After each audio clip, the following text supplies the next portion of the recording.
Welcome. Bear with me 1 second, please. There we go. Welcome. Happy New Year. I'm Mary Jo Feely with Fourth Dimension Healing in Stillwater, Minnesota. I'm also the director of the Center for Crystal and Healing Studies, which is my online school, and I'll talk a bit more about that school at the end of our time together. But I am just really thrilled to be able to be talking rocks with you again. I do this typically once a month. It's going to alternate between Wednesdays and Thursdays, usually mid to a little bit later in the month. And it'll be from 6 to 7 p.m. Central Time. I'm in the Northern Hemisphere. I'm in Minnesota. And so we are in the middle of winter right now. So if you are listening to me from the Southern Hemisphere, enjoy your warmth. We miss it. And we are so grateful that somebody is able to enjoy the beautiful warm weather that we are able to experience. So today I have received a number of questions that I'm going to work through. There are a couple things I wanted to actually follow up from the previous crystal Q&A that we had, and that would have been in November because we took December off. And just to let you know, if you are joining in on the Zoom, you are able to go ahead and chat and I can answer those questions. Otherwise, you can always reach out to me through my website. And the links are always below this video, as well as to how you can submit questions for next time as well. So anyway, the first thing I want to do a quick follow-up is on the Mohs hardness scale, because I do get a lot of questions about it, and some of the people that I work with sometimes think I might be a little bit of a kind of a rock geek or a crystal geek. I do like to bring in some of the science. It's not all woo-woo. This is a very ancient practice that we are reconnecting with in our time, and crystal healing is considered complementary. It's an alternative form of healing, and it is developed and designed to support a more traditional healthcare. So keep that in mind as you're working with crystals and stones. So the Mohs hardness scale, I'm going to show you again a graph that I showed, I think it was in November. It's been a long time ago, hasn't it? And what this graph demonstrates is that there is a hardness scale to stones. And so on this end of the graph is 1, which is a very, very soft stone, all the way over to 10, which is the hardest mineral, and that is diamond. So over here on this low end, we're going to have the very first number 1 is talc, and each subsequent number or hardness number actually within the scale is a way of what damages or what scratches the next stone. So when we take a look at 1 and we have talc, the next stone is going to be gypsum. Now we know that as selenite. So if you have selenite, that is a form of gypsum. You know from touching it, it's a very soft, dusty stone. It's the kind of stone that will definitely get nicked up with harder stones. And it is also a stone that does not tolerate getting wet very well. So when we're working with hardness factors, there are some practical aspects to knowing those hardness factors. Knowing the hardness also is helpful as you are exploring crystals and gemstones. A piece of sodalite and a piece of lapis lazuli can look very, very much the same, but they feel quite different. A piece of calcite and a piece of celestite can look very similar, but they feel quite different. And so those are just that's just one way of bringing in a way to assess and determine what stone you might be working with. So we have gypsum 2. The third one over is calcite, okay? So calcite will scratch gypsum or selenite. Selenite will scratch talc. Do you see how that's working? So we're going backwards to what is affected or what is scratched by the stone or the mineral directly beneath it. Number 4 on the scale is fluorite. And then there's apatite is number 5. At 6 is feldspar, 7 is quartz, and there is a large amount of quartz available. Some of it is crystal clear rose, clear quartz, also known as rock crystal. And there are other kinds of quartz like rose quartz or tiger's eye, smoky quartz, citrine, a number of different forms of the silicon dioxide that comprise the quartz in number 7. And so it's not uncommon to have a wide variety of stones that all are somewhere around the 7 on the Mohs scale. 8 is topaz. I'm losing my place. Corundum is 9. Corundum, if you've heard my other videos, I've talked about it. Corundum, when it is red, we know as ruby. And corundum, when it is any other color, it is known and referred to as sapphire. And so if you've ever had a piece of ruby or a piece of sapphire, you can tell that it's a very, very hard stone. That would definitely scratch up any of the softer stones beneath it. Then number 10 is diamond. That is the hardest mineral that we are aware of. And I want you to notice that, and I tried using a highlighter to maybe help point this out to you. So we have 1, 2, 3, 4, 5, 6, 7, 8, 9, and then 10 shoots way up here. So there is quite a difference between 9 and 10. In fact, there's probably more of a difference in hardness between 9 and 10 than there is between 1 and 9. So that's an example and a little bit more information about the Mohs hardness scale. If you have other questions, you can feel free to just send me a chat or send me an email and I can help you answer your question a little bit more. So that's just, again, one way of us becoming aware of what are the properties of the stones that we're working with, okay? So I'm gonna get right to the questions for this month. And this is a great one to kick off our new year crystal Q&A.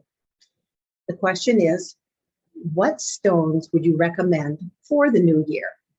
And so, you know, that's really a great question because when we think about the new year, we're talking about the calendar year within the United States and within throughout the world where we're following the January through December calendar. We're not talking Chinese New Year. We're not talking the Tibetan New Year. You know, there are all kinds of different New Years that we can take a look at. We are talking about the calendar that we follow. And one of the first thoughts I had when it came to answering this question is Shungite. If you do not currently have a piece of Shungite or work with Shungite, my suggestion, my recommendation would be this is a really great stone for you to consider beginning to work with. This is a piece of elite Shungite. It's about 97-98% carbon. And this particular piece is the one that I always had sitting next to my computer because it does help to dissipate the electromagnetic frequencies and helps clear the energy field. Now, there are a couple different forms of Shungite. The elite is very fragile. It can't be shaped. It can't be polished. It just crumbles. And so there are classifications of Shungite. The next would be regular Shungite. It has about 50 to 52 to 54% carbon. And so it is really a great stone to work with, to have the Shungite properties around with you and yet be able to maybe be put in a pocket or created with beads or bracelet or slip inside a pillowcase and knowing you're not going to be damaging it. So Shungite is one that I would really encourage you to take a look at and learn more about. It has some really strong detoxification properties as well, and it comes out of Karelia, which is in Russia. Also, when I thought about this question, I thought, okay, so what would be some great stones to work with for the new year? It always has to do with intention. Intention really drives the bus when it comes to working with a gemstone or crystal, very much like intention is really important when we are setting our minds on attaining goals, becoming successful, stepping out and doing things that maybe are new to us, that we're a little bit timid to try, and yet it's the intention that we're placing forward and then the follow through that helps us be successful. So when I'm thinking of the whole process of setting an intention, the whole process of a new year, the word transformation just kept coming back to me and back to me. So I thought, how about if I were to talk about 3 stones that can be very, very helpful when it comes to transformation? And the first one is Shiva Lingam. So here is a piece of Shiva Lingam, comes out of India. Shiva Lingams represent both the masculine and feminine energies. In fact, I have a Shiva right back here today as well. So when we're working with Shiva, it can help us recognize the masculine forward movement energy, that creative manifestation energy. It also helps us recognize the feminine, which is the resting, it's the allowing, it's the patience, and it's the waiting. So those of us in the Northern Hemisphere are in this kind of waiting time. We're being very patient as yet another storm rolls through and we get more snow.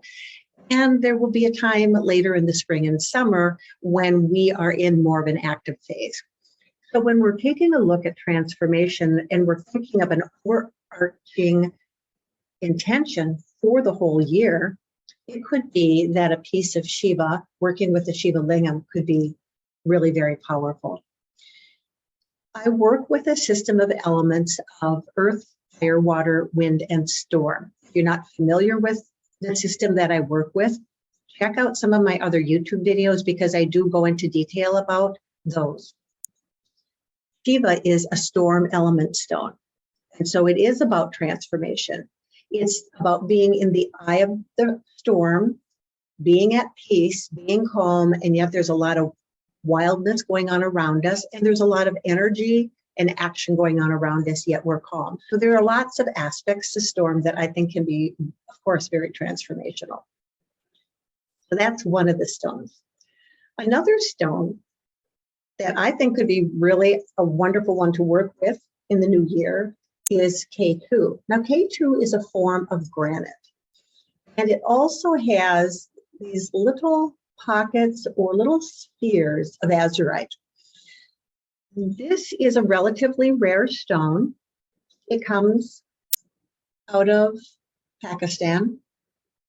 It also resonates with the storm element. So you're going to notice that the stones that I'm talking about when it comes to transformation and for the new year are storm element stones. K2 has this ability to help us create and maintain a strong energy field. It could be that we hold it in our hand while we're on the phone at work. It could be that we slip it inside our pillowcase. It could be that we're working with K2 and a crystal grid, which I've talked about in some of my other videos, as well as some of my other Crystal Conversation live Q&A calls. So you can check those out also on my YouTube channel. So anyway, K2 would be one that I think could be really helpful. Now, the third one, along the same theme of transformation, of storm, is indigo gabbro. Let me hold it here for you to see. So indigo gabbro is a kind of a stone of mystery, and it's a stone of deep, hidden inner wisdom.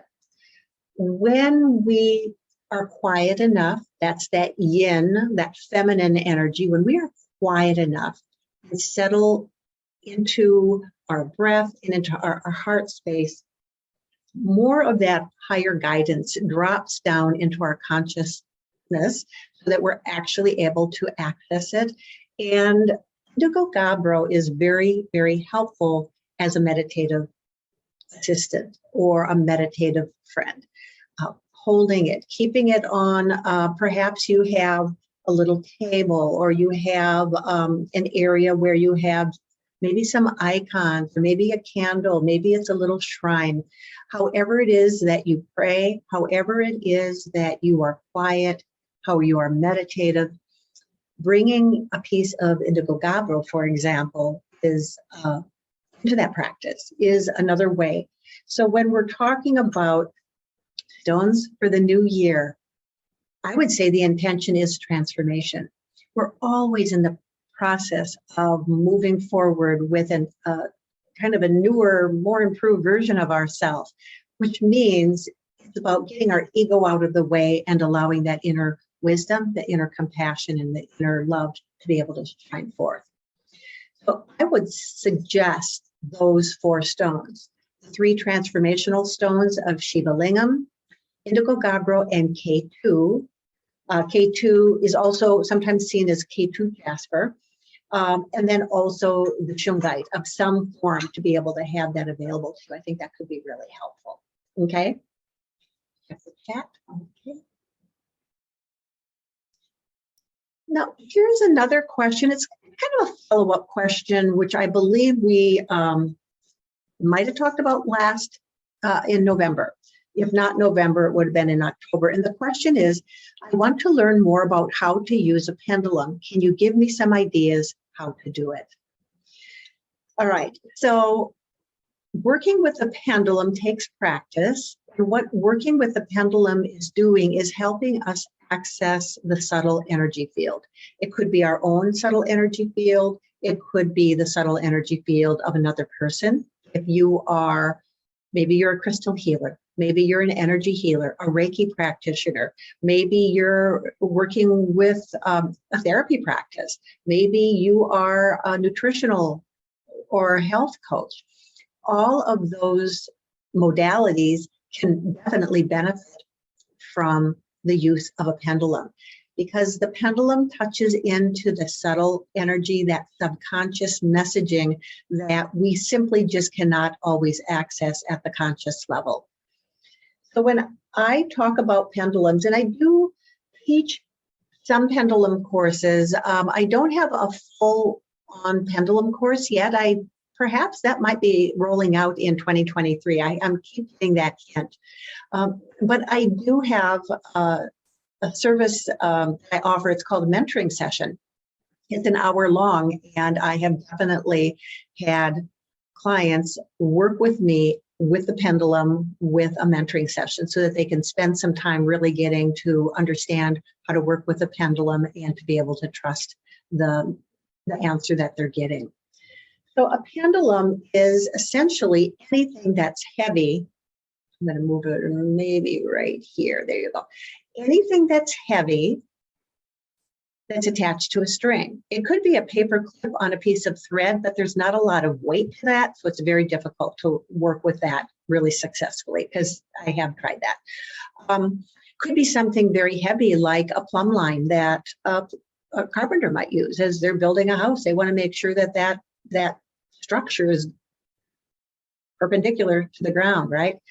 So what we're going to be working with when we're working with a pendulum is allowing the energy that is flowing for me through my energy field out the hand chakra, right in the center, down through the fingers, and then I am going to have it give me an answer, either yes or no.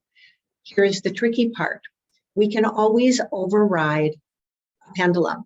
Hands down, I can override a pendulum every time if I choose to. Here's the intention again that I was just talking about a little bit ago. If we stand in front of, let's say, pieces of fruit, and we want to know, do we want that fruit or that fruit? Which is the best fruit for us? If one of them is a fruit that I don't really care for, but it may be helpful, and the other one is a fruit I really like, it would be helpful. If I really want to have the one I like, I can make that pendulum answer that way. So we have to be absolutely neutral. When it comes to working with gemstones and crystals, working with a pendulum is really effective in finding out and determining which stone would be helpful. So let's take this little dish of the 3 stones. We have the Shiva, we have the Indigo Gabbro, and we have the K2. So to set an intention, you have to be very clear. And I'll say even before we ask the pendulum to guide us in these particular stones and which one would be most helpful to work with, we have to understand which is what the answer the pendulum is giving us is. We want to know a yes and a no, and I'm not going to go into detail about that, but I can tell you that my yes is a clockwise circle, and my no is a back and forth straight line. So I'm going to simply ask the pendulum for myself, which of these 3 stones would be most beneficial for me to work with this evening. Even though I don't have any intention necessarily of working with these, I have not engaged at all in it. One of them is going to be helpful and beneficial to me if I so choose to work with it. So I'm going to ask the question, which of these 3 stones would be most helpful for me to work with tonight?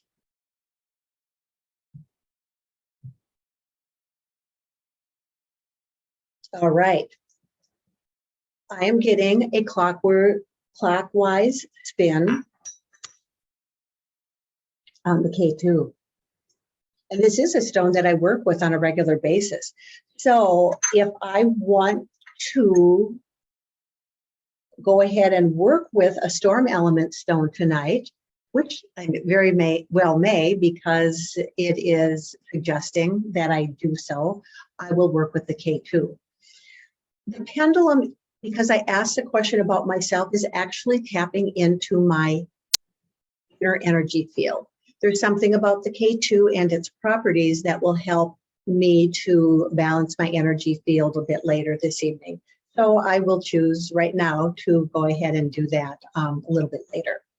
Now, the other thing when we're working with somebody else is we can ask the same question: which of these 3 stones would be most helpful for whoever it is that we're working with? So if you're an energy healer or a Reiki practitioner, or maybe you are a health coach and you are working with a client to make some choices that their own subtle energy field, that inner healer is bringing forth, you can work with that.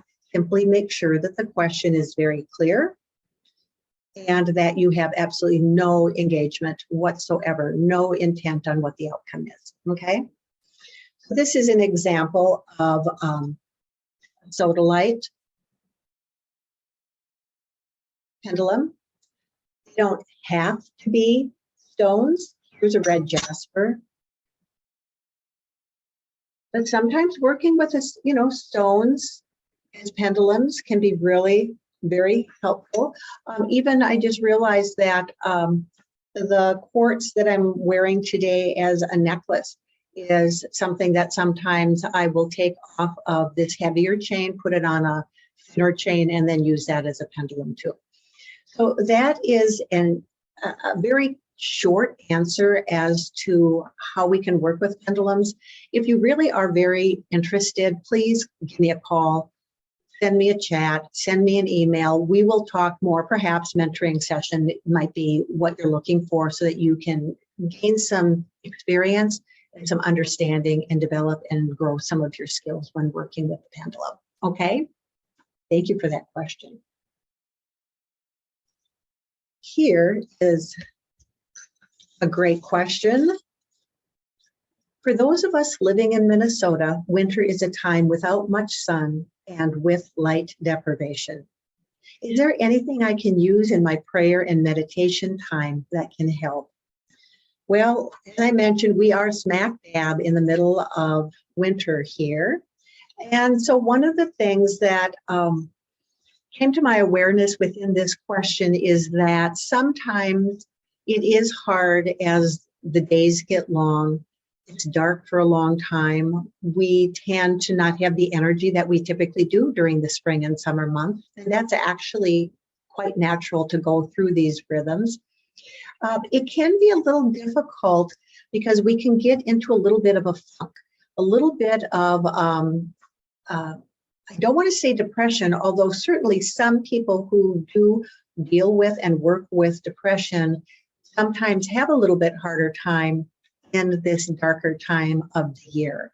And so with that caveat and knowing that there is this sense of the invitation to balance the mental field perhaps a little bit more when we're feeling a little bit wishing there was more sun. It's getting a little old. One of the first things I think of are stones that resonate with the wind element, because the wind element does associate itself very much with the mental processing within our body. I want to say just a couple things about emotional and mental energies. It is not uncommon for us to kind of glop emotional and mental needs all together in one pot. And while they do really have very similar qualities, one has to do with emotions, one has to do with thought processes. So I can, let's say, for example, have a repetitive thought that's really bothering me. And it gets to the point that I start feeling sad. There you go. I have the thought, and now I'm feeling sad. I have the emotion. So now we've got both aspects engaged. I definitely separate out emotion and mental processing because they land in different parts of the energy field.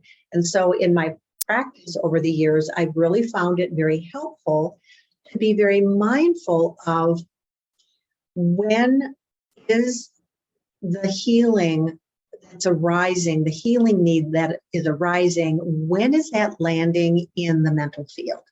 That could be perhaps the brow and the crown chakra. If we're taking a look at those energy centers in the head, it could actually be in the mental field, which is one of several energy bodies that we have wrapped around our own physical body. With this question, I'm going to read it again. For those of us living in Minnesota, winter is a time without much sun and with light deprivation. Is there anything I can use in my prayer and meditation time that can help? Yes. Working with wind element stones, working with those during that prayer or meditation time can be very, very helpful. The first one I want to show you is blue apatite. Apatite, you heard me reference that with the Mohs hardness scale, didn't you?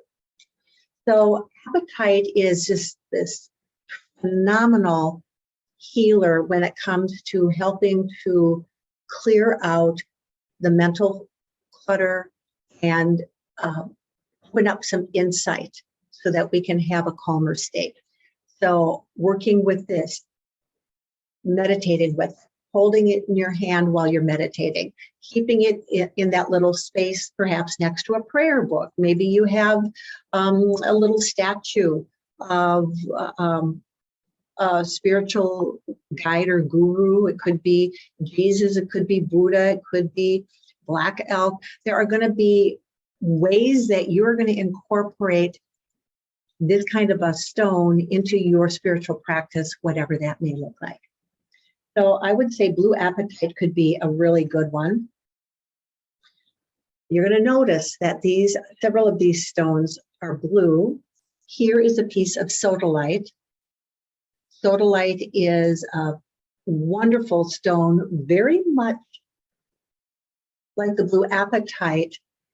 This one has this little extra spark to it, I found in my work. It just seems to, for me, and remember, I'm going to say this from time to time, it's my experience. This has a little deeper kind of oomph. This is a very subtle and soft and gentle support. So what you're looking for, you may find, as you work with maybe a couple different stones to see which one is the one that is feeling right to you. There's another stone.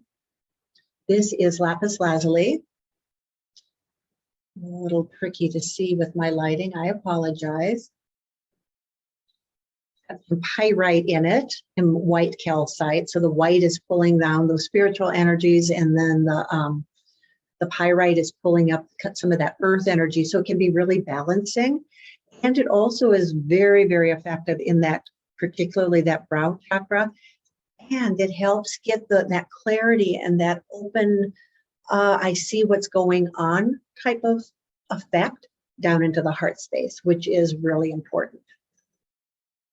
Another stone that could be effective would be a piece of amethyst. Now, this is banded amethyst or chevron amethyst. It has some white quartz in it. And whenever we have a stone that has white in it, it's a reminder that it is drawing down some of those higher spiritual energies.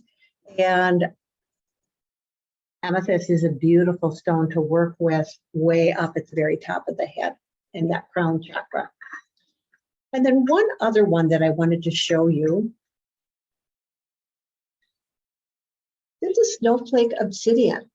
So obsidian is actually volcanic glass. So this is actually a stone that really resonates with fire, because when we think about lava, right? Obsidian is volcanic glass. This really formed really fast. In fact, there are no crystals in this. This is just kind of, we call it a crystal, but it's not. It's a mineraloid. It's simply a mass of glass that's been naturally formed. And you'll notice that it has these white kind of snowflake speckles. That's the piece that helps transform this obsidian, which normally would be very connected with the lower part of the energy system down at that root, that second and that third chakra.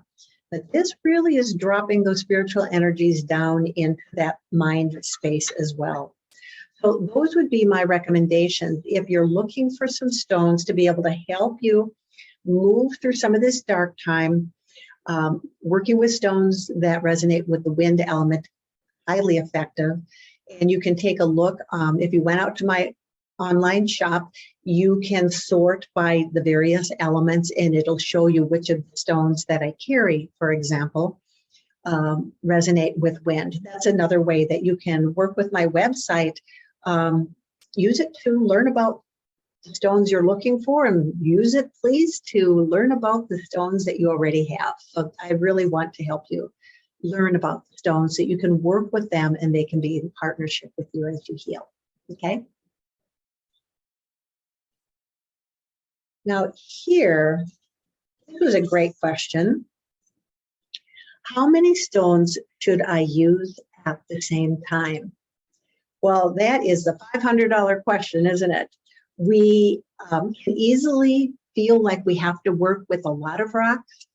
And sometimes we feel like if we're only working with one rock or maybe two rocks, is that not enough?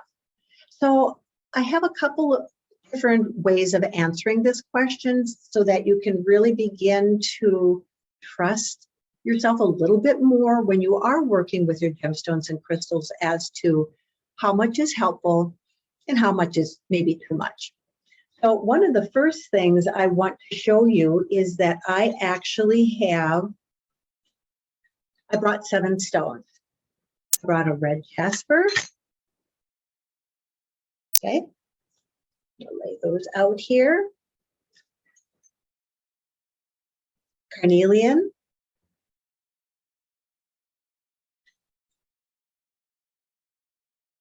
Golden tiger's eye. That's pretty.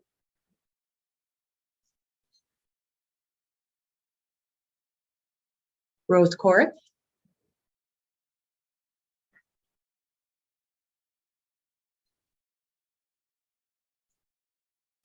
Amazonite. Sodalite. We just got done talking about that one, didn't we?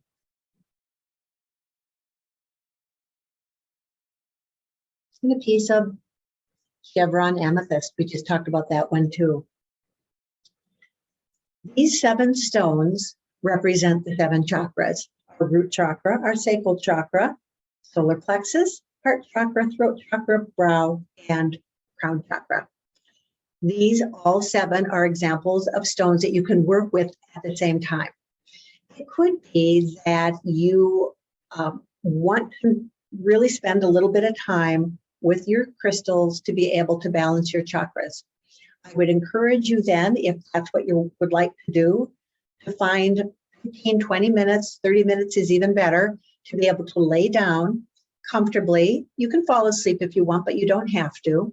I would suggest that you have pillows supporting, maybe under your knees, maybe under your head, so that you're comfortable. And then place stone. I'm going to use these. Red jasper resonates with earth. Place it maybe down around your knees. It supports your root chakra, which comes off your tailbone. It also helps connect down with your feet. Okay, so place that perhaps at your knees. The carnelian resonates with fire. Place that on your lower abdomen, below your belly button, and above your pubic bone. And then this tiger's eye, I'm going to have you place that on your 3rd chakra, which is above your belly button, but below that V right here where our rib cage is. So it's right in that upper abdomen. Rose quartz is going to go right over your heart. Amazonite, if you're working again, we're working with these 7, it's going to go right around your throat. It might rest on your throat. It might be a little bit lower, whatever you're comfortable with. Sodalite is going to be at your brow chakra. You can either place it here on your brow chakra, or you can place it behind your head on your brow chakra. I will add that sometimes placing a stone directly on the brow chakra can be a little intense, so just place it behind. And then we have amethyst that's going to be up at the top of the head.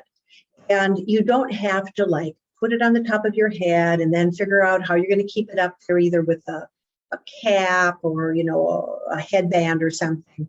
It's not necessary. You can just lay it on the pillow, you know, an inch or 2 above your head. Then you are able to just rest for about 15 or 20 minutes. 30 is, you know, ideal because it really lets you kind of settle in and then be able to come back out of that meditation and allow these 7 stones to help balance your energy field.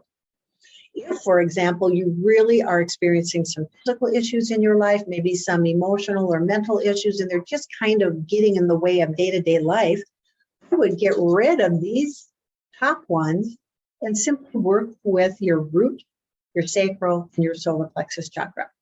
I hope that this is showing you that you can work with a lot of stones at the same time. In fact, it's not uncommon to work with body layouts and body arrays of stones that are placed on or around the body, and it's not uncommon to have a number of stones around you. I do teach some advanced crystal classes through my online school, and that's where if you wanted to really work on that and perhaps even work with crystals with somebody else, you could learn how to do that. So another way we can decide how to work with a stone, I think of another beautiful way to work with a couple stones at the same time. Here is a piece of regular Shungite. Remember I showed you the leads before? Here it is over here on my computer, helping to deal with all the energies. So this is a piece of regular Shungite. And if we hold the Shungite in our left hand, Shungite is a stone that is very, it's yin, it's feminine, it's a very kind of resting kind of energy. Place that in your left hand, and then whatever other stone you'd like to work with, it will help exponentiate and balance out some of those energies that you're working with. So here is an example of a piece of orange calcite. Calcite is 3 on the Mohs hardness scale. That was one of the words or one of the types of stones I referenced. So put the stone you want to work with in your right hand. So I'm going to set down the Shungite, and I have just the calcite here. That's fine. That I can work with. I can allow it to kind of bring forth the shifting, the balancing. And if I add a piece of regular Shungite in my other hand, it can help balance those shifts that are taking place. And I want you to notice that these two stones are about the same mass, okay? So if you have a large piece of regular Shungite, it's going to be harder to balance a small piece of, in this case, the orange calcite. So think about matching your sizes a little bit. Now here, for example, is a piece of ruby fusite. Ruby fusite, beautiful stone to support the heart. Very beautiful stone to support emotional healing. So before, when I was talking about sorting out the mental, the emotional aspects, if I'm having some recurring thoughts that are kind of bothering me, and now I'm feeling very sad and I'm feeling very, I'm kind of beating myself up, and I'm just really feeling very unsettled about that, I could work with a piece of, for example, ruby fusite to be able to work in that emotional heart space. And when I work with Shungite, regular Shungite, it's tumbled, holding those both at the same time, it helps to balance those shifts. So those are just a couple ways that I could offer to suggest how many stones we should work with at the same time. And so I hope that answered your question. It was a great question. And I do get that question a lot as to how to know when too much is too much. And I'll tell you, if you're getting the sense that too much is going on, then go with it. Too much is going on. So here is a great question. It says, you've talked in other videos about writing in a journal when working with gems. What does exactly that mean? And any tips to get started would be great. Thanks. I think that really actually is a good segue for what we've been talking about, because I've been talking about working with the stones, right? You work with the 7 chakra stones, you might be working with regular Shungite and some ruby fusite. What do I mean by working with? So have a journal. This I love. Isn't that great? Look at all that beautiful banded agate, and this is just beautiful carnelian. Have some kind of a journal, notebook, something that's dedicated to your crystal work, your gemstone healing work. And so just keep it for that. There are a few things you're going to want to make note of. Make note of the date. Make note of what is the issue that's going on and what is your intention for healing. Then write about the stone first. And so let's take a look at this piece of carnelian.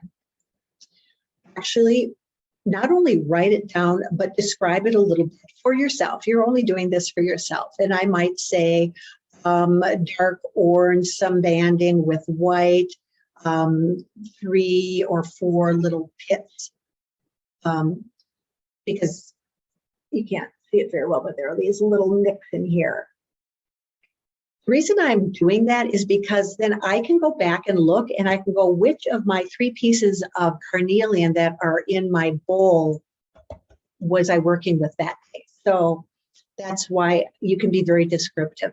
The other thing I'd encourage you to do is to learn about some of the science, a little bit of the geology. So carnelian is silicon dioxide, so write that down.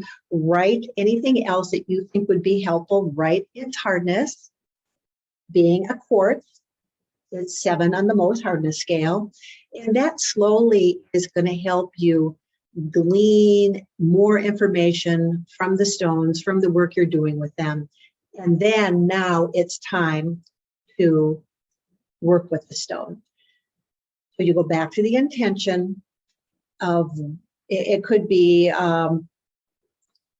a sense of moving forward in a new direction. Maybe it's a relationship issue. Maybe it's a health issue. And then sit with the stone. Left hand is a great place to put it. Right hand is a great place to put it. You can lay it down and put it on your heart. And then just bring your awareness to the stone and then allow yourself to shift into this resting place. And spend a few minutes there. Maybe spend 10 or 15 minutes there. Then pick up your pen and start writing. I noticed this. What did you experience? Sometimes a stone will hit you like that. As soon as you pick it up and drop into meditation, you go, whoa, what was that? That is a beautiful insight. That is a message that that stone is helping to connect energetically with some of those blocked areas, some of the areas that you're working on balancing. It's doing what it needs to do. When it happens like that, you can actually set the stone down. It's resonated enough with your energy field so that you don't have to keep working with it, but you're going to want to make sure you make note of that. And there might be a time where you feel like, you know what, I want to work with stone again tomorrow and the next day and the next day. One of my crystal healing teachers, as I studied with this person, we worked through months of one stone per week, every day working with that stone, noticing more and more and more about what it was teaching us about ourselves and about our healing. So there are some really beautiful ways that we can do a lot of healing, and it is definitely worth having a dedicated journal, because then you can go back over time and take a look at, it could be the same intention that you've been working with, and you, as you reread it, you go, oh my gosh, look at that. I was working with lapis 3 of those 5 times. And so that's a good reminder too. So I hope that helps you. And again, this is the sort of thing that you'll grow with as you continue to explore working with gemstones and crystals for healing. Okay.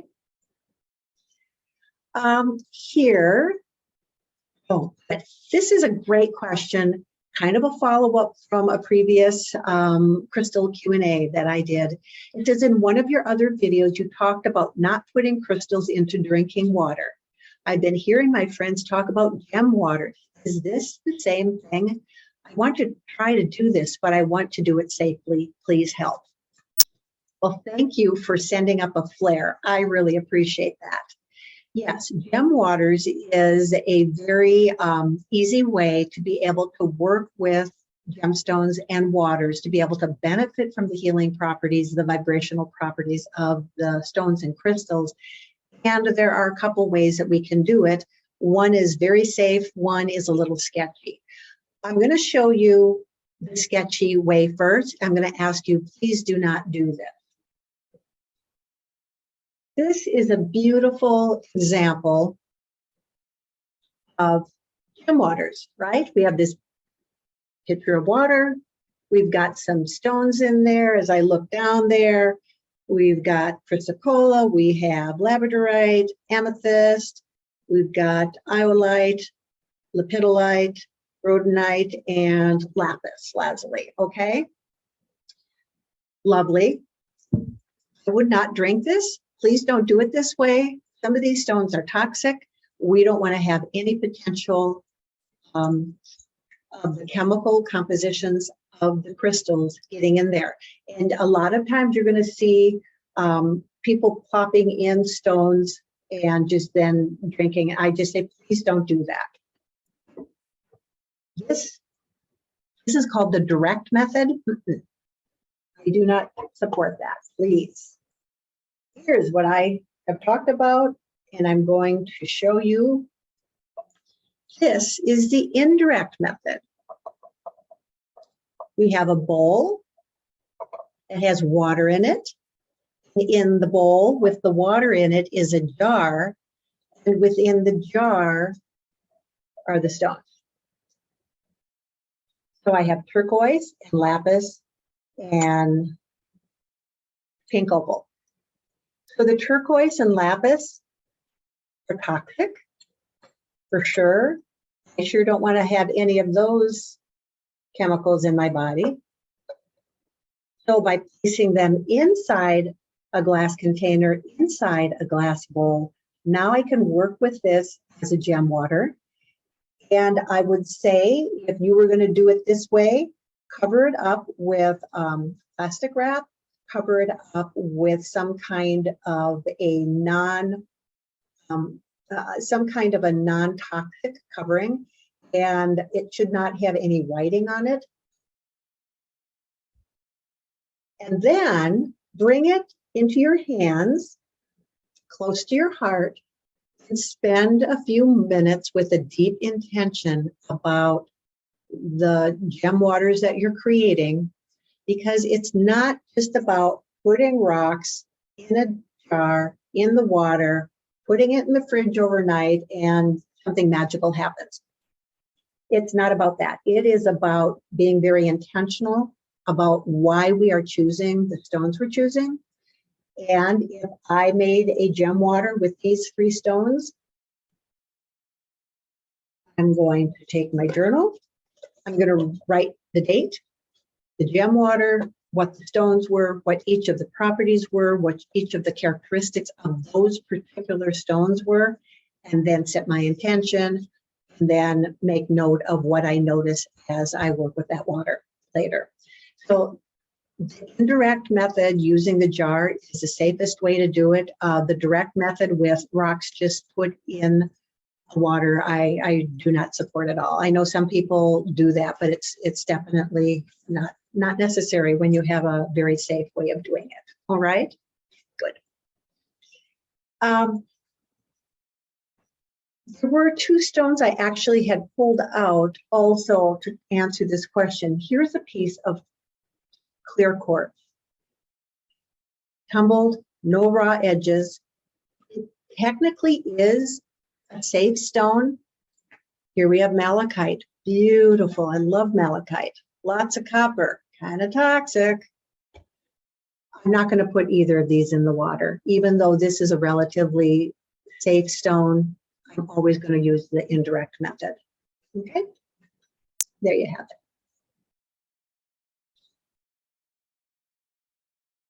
Okay, hey, this question just is going to tie in really nicely with what we've been talking about.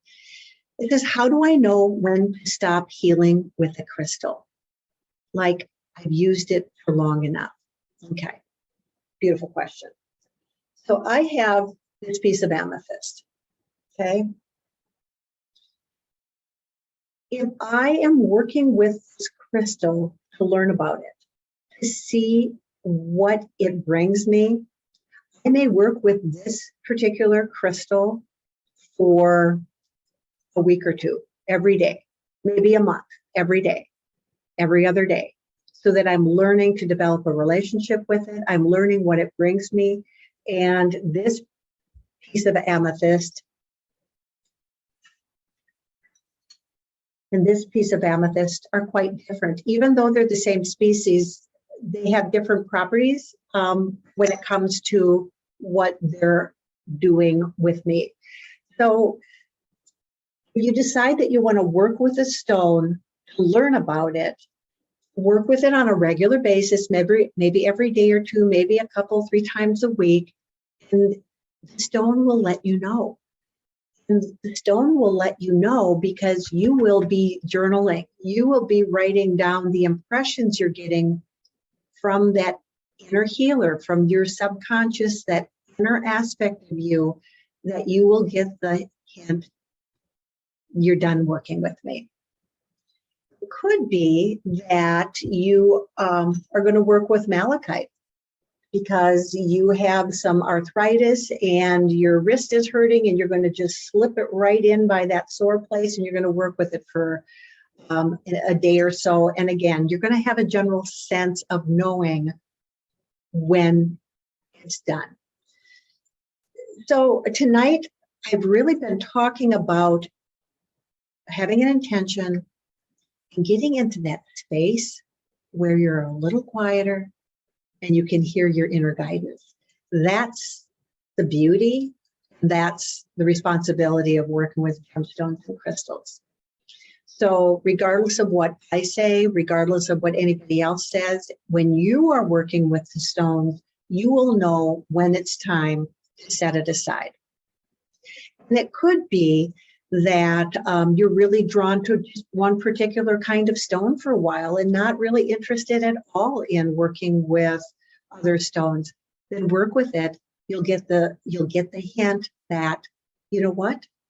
I think I've worked with this long enough. I don't seem to have that block or that worry that I had or that pain as much as I had before. So being intentional. When are we choosing to hold a piece of regular Shungite in one hand to help support and balance the healing properties of the other stone? And when do we just get a sense, no, don't need that today? So I hope that this has been helpful. It may be that I'm asking or that I'm generating more questions, which I suppose is fine, because we have next month to be able to explore these questions. And of course, you can always email me or chat with me ahead of time as well. When I take a look at what we've been talking about this evening, we reviewed and kind of revisited the Mohs hardness scale, and you saw how you can bring that into your journaling practice as you're actually learning more about the stones. We learned about and talked about how to work with stones to help move us through some of this dark time. For those of us in the Northern Hemisphere, it's physically dark, but it could be that if you're listening to this and you're in the Southern Hemisphere, that you are experiencing a dark time within your life, even though it may not physically be dark. And you could benefit from some of those mind supporting wind element stones as well. We touched on the pendulums and how to work with a pendulum and get to understand how a pendulum can give us the information that's at that subtle energy level as long as we get ourselves out of the way. We talked about stones for the new year, and I brought forth some suggestions around transformation that you can think about. We talked about sometimes you're going to use a lot of stones because you're working on a layout. You're working with an arrangement of stones on or around your body. And sometimes you might be working with one stone because you're learning to connect with that stone and see what it has to bring you. And we revisited how to safely create a gem water. Now, if you're really interested in learning a lot about crystal healing, I do have a number of crystal courses in my online school, the Center for Crystal and Healing Studies, and I do have a crystal healer certification program. That program can be completed within a year, and it includes advanced training as well as mentorship with me, very intense mentorship over several months. So those possibilities are always there. Also, if you've not seen either on social media or on my YouTube channel, I have some very short little videos about various gemstones and crystals. It's called Rock Talk, and I try to put one of those videos out every week and a half, something like that. So take a look at that. That's a good way for you to be able to learn and build your vocabulary and your understanding of gemstones and crystals. Our next get together will be on Thursday, February 23rd from 6 to 7 p.m.